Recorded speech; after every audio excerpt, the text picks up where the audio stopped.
स्मार्टफोनच्या दुनियेत क्रांती आता आपल्या शहरात. पलुसकरांच्या सेवेत सज्ज विवो एक्सक्लुझिव्ह स्टोअर. आता विवोची सुपरफास्ट टी सिरीज आणि गेमिंगसाठी जबरदस्त आयक्यूचे सर्व लेटेस्ट मॉडेल्स आता आपल्या पलुसमध्ये उपलब्ध. नको बजेटची चिंता, आमच्याकडे फायनान्स सुविधा. तर वाट कसली पाहताय, आजच भेट द्या.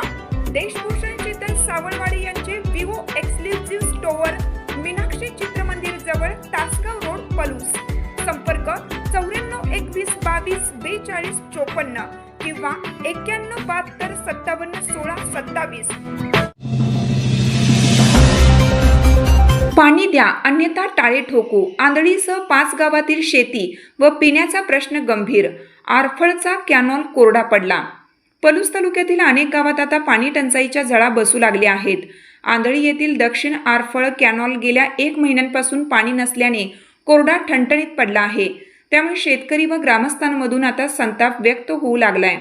कॅनॉलच्या पाण्याअभावी आंधळी, मोराळे, राजापूर, बांबवडे, पलूस आणि सांडगेवाडी या 5 गावाच्या पिण्याच्या पाण्याबरोबर शेतीच्या पाण्याचा प्रश्न गंभीर बनला आहे.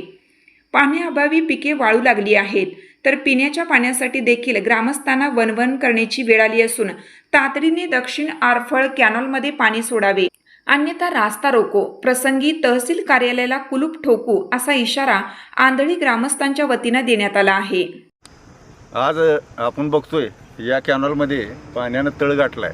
40-42 टेम्परेचर आमच्या आंधळी, मोराळे, राजापूर, पलूस, सांडगेवाडी या परिसरात चालू आहे. अतिशय गरमी वाढली आहे तापमानात. गेल्या वेळेला पाणी आलेलं आवर्तन 1 महिन्याच्या तर सरकारनं गुंडाळलं. आता दुसऱ्या उत्तर कॅनॉलला भरपूर पाणी आहे. आमची मागणी आम्ही तहसीलदारांना परवा निवेदनसुद्धा दिलं चारगावच्या ग्रामपंचायतीने.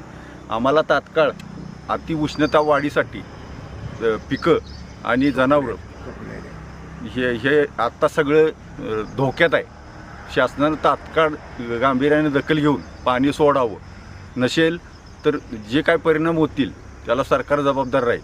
तीव्र आणि कडक आंदोलन करण्याच्या तयारीत 4 गावातले शेतकरी आत्ता तयार आहे. उद्या जर म्हटलं तर रस्ता रोको होऊ शकतोय, कचेरीला कुलपं घालू शकतात, आमरण उपोषण करू शकतात. पीक आणि शेतकरी वाचला पाहिजे ह्यासाठी उद्या आंदोलन घोषित करण्यात येईल. तरी शासनानं ताबडतोब दखल घेऊन ह्या आरफळ दक्षिण कॅनॉलला पाणी सोडावं असं सर्व शेतकऱ्यांची, 4 गावच्या शेतकऱ्यांची मागणी आहे. मी प्रदीप माने, आंधळी, तालुका पलूस, जिल्हा सांगली.